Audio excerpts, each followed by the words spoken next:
Who will tell us of the things of old, of the things of old and of the things that have been, of Koshchei, of that Koshchei, of Koshchei the Deathless, and of Marya Morevna, the warrior Tsarevna.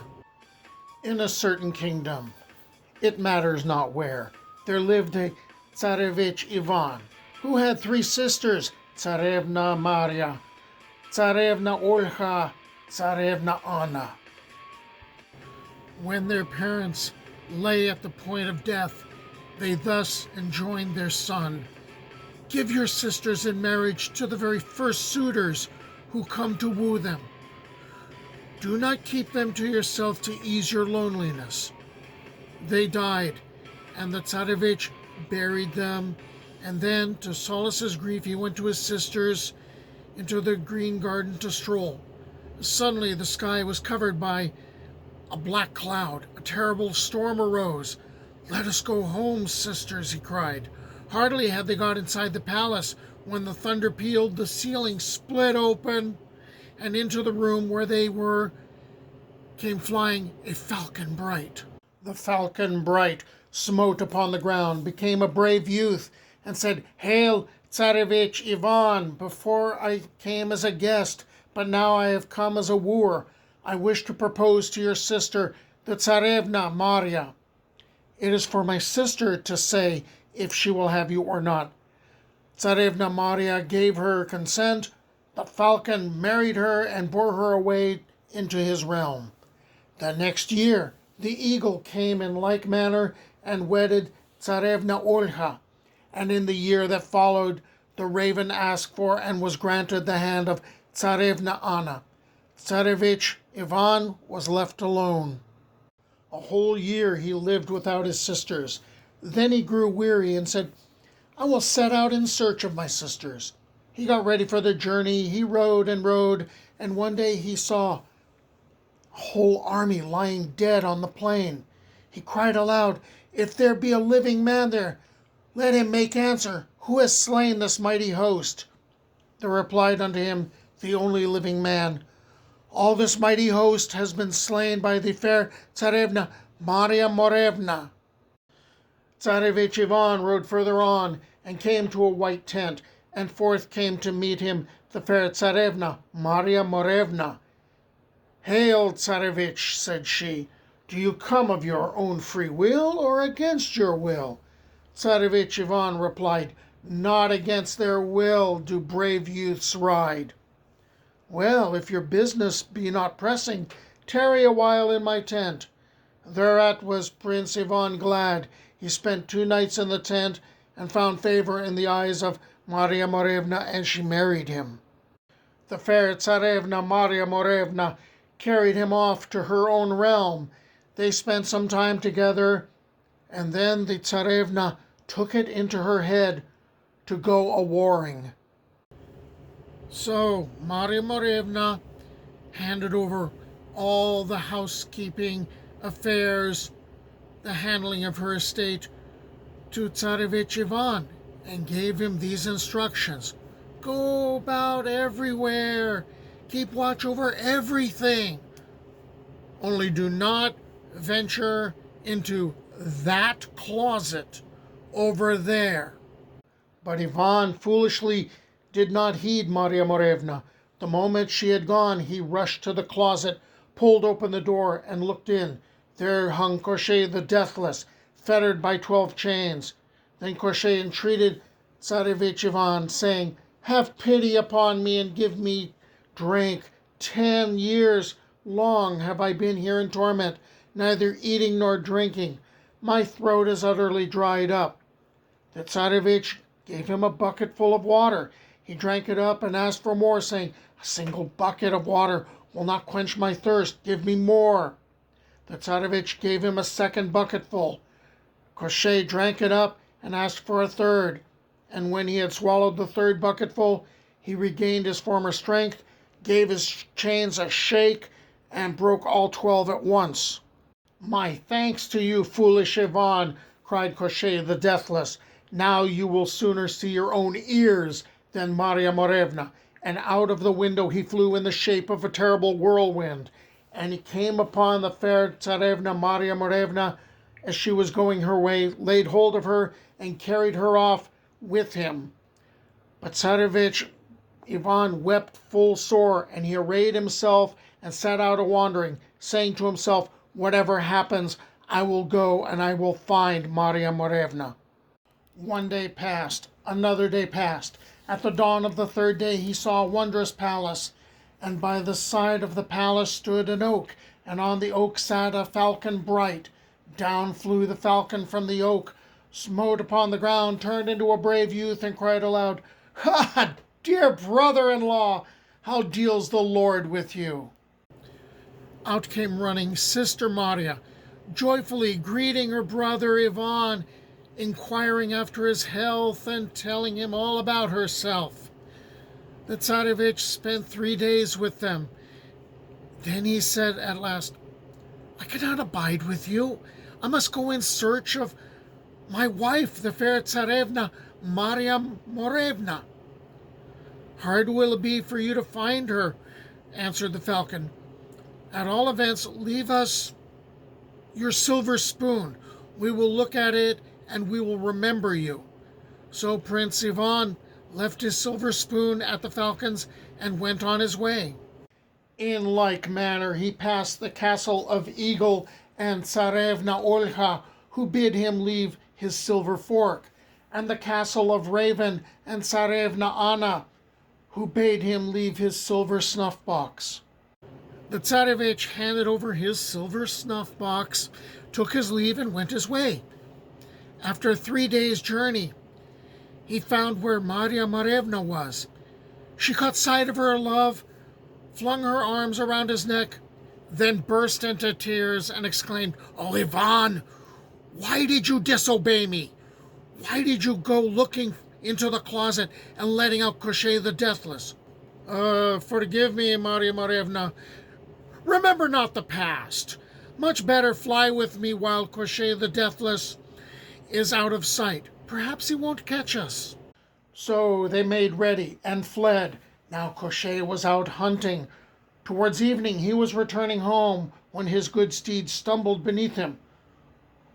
"Why do you stumble, you sorry jade? Do you sense some ill will?"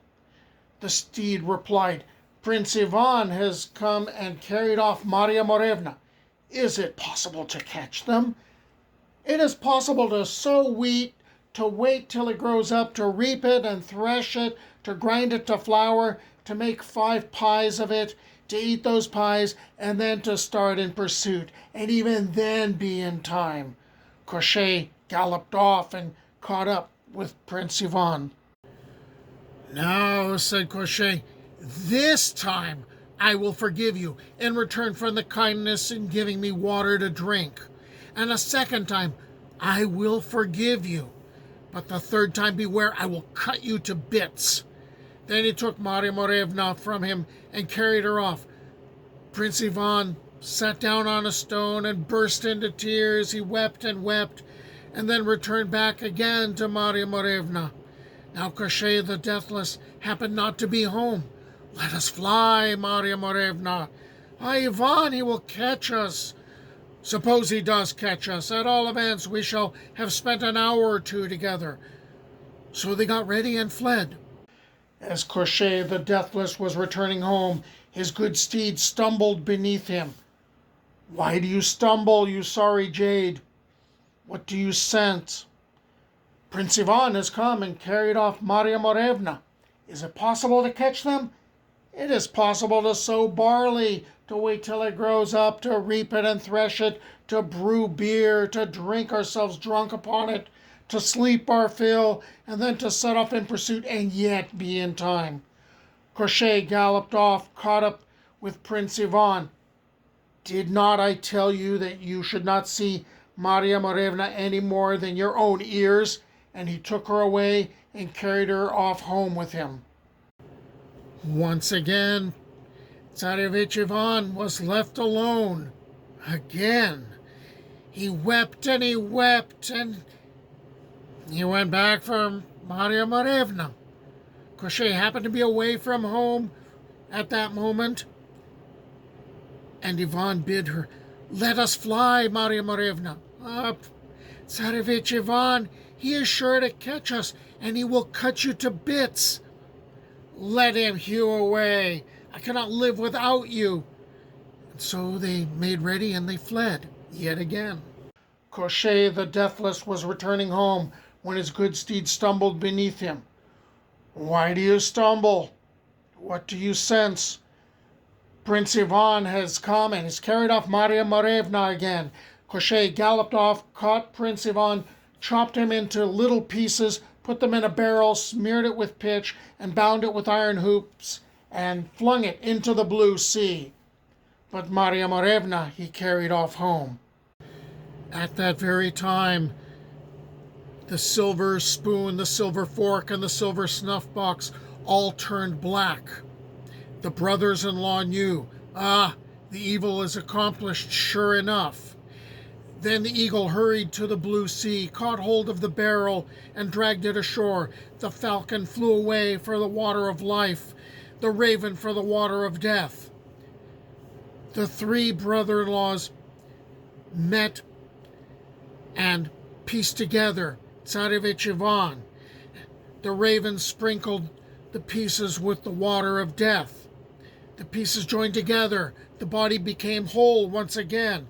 The falcon sprinkled the water of life. Prince Ivan shuddered, stood up and said, "What a time I've been sleeping." "You'd have been sleeping a great deal longer if it hadn't been for us," replied the brothers-in-law. "Now, come, pay us a visit. I must return for Marya Morevna." And when he found her, he said to her, "Find out from Koshchei the Deathless where he got such a marvelous steed." So Marya Morevna chose a favorable moment and began asking Koshchei about it. Koshchei replied, "Beyond thrice 9 lands, into the 30th kingdom, on the other side of the fiery river, there lives a Baba Yaga. She has so good a mare that she flies right round the world on it every day, and she has many other splendid mares.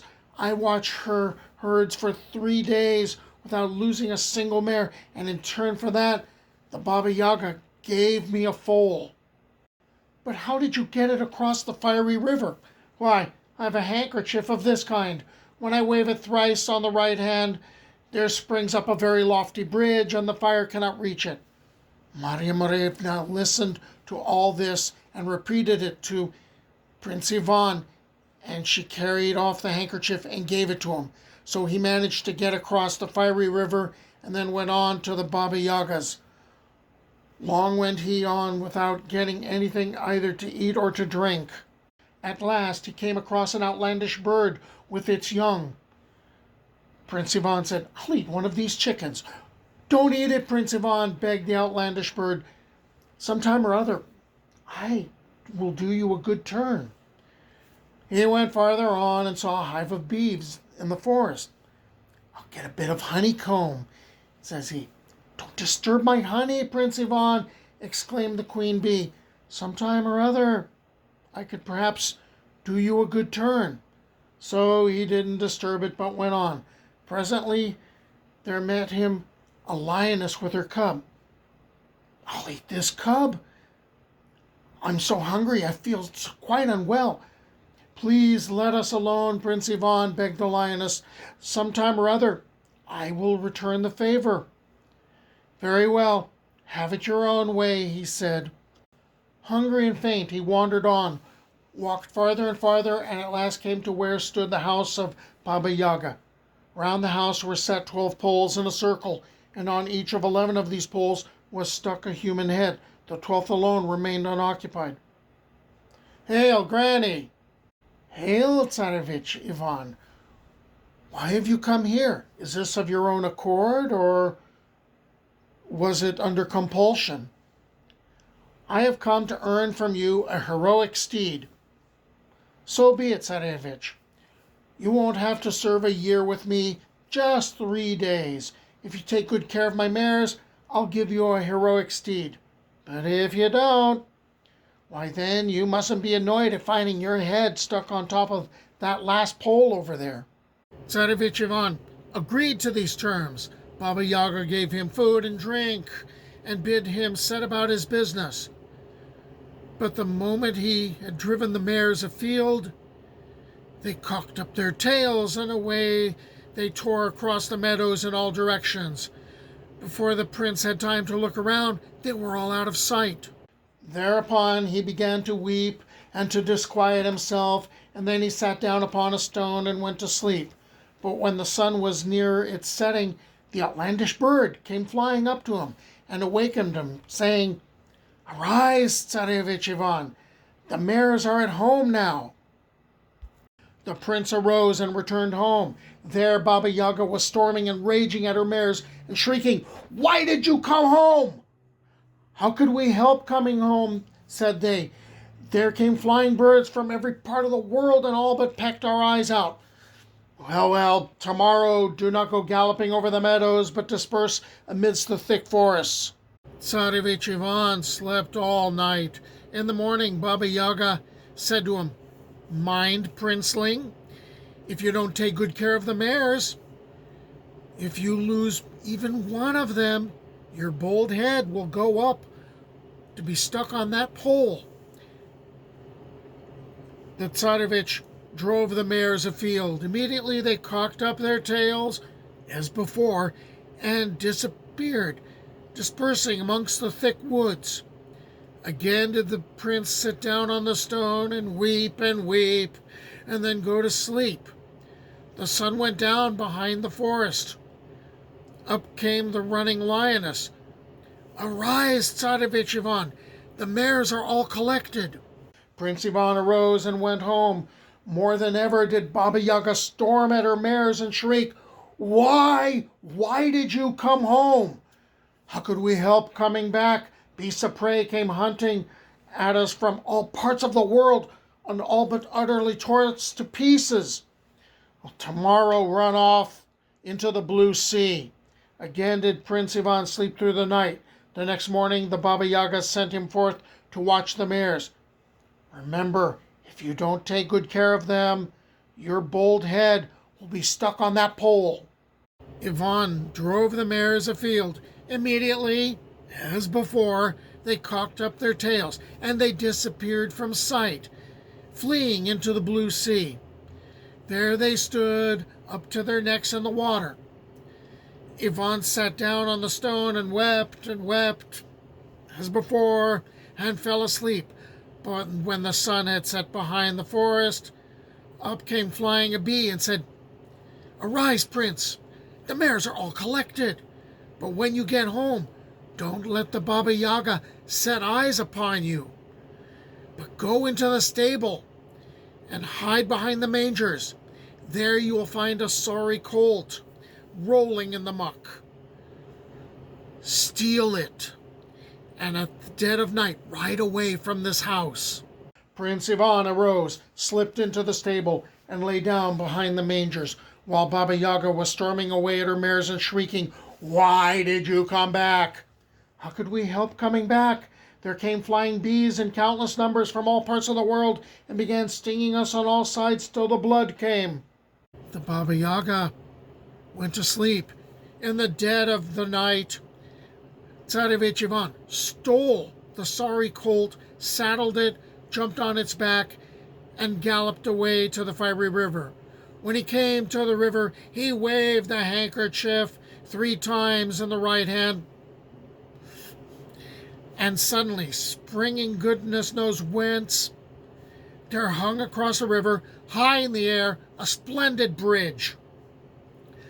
Ivan rode across the bridge and waved the handkerchief twice, but only with the left hand. There remained across the river a thin, ever so thin bridge.